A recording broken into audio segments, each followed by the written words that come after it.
Hello everyone and welcome to a video that has been way long overdue. So as you know, I have BAD GTP here in Minnesota. It has been down since 2020 due to a rear-ending from a 20-year-old who was driving his dad's lifted pickup truck, and he had two underage girls in the car with him.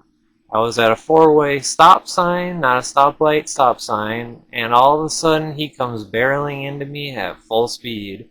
Well, I didn't get any frame damage, thankfully, but he did do a number on my trunk. So, after 4 years of waiting, I finally found someone who I trust to take the GTP in and actually do the work for me. He's an amazing worker. I can't wait to see the job he does, and I can't wait to update you guys once it's done.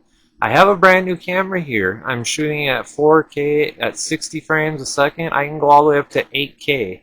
This is an 8K camera, so I hope that you notice a change in the audio and the quality, as I do have a new shotgun mic on here. I hope you guys will stick with me. I hope you guys will stay around for some more videos, and I hope to see you soon when BAD GTP comes home. Talk to you later.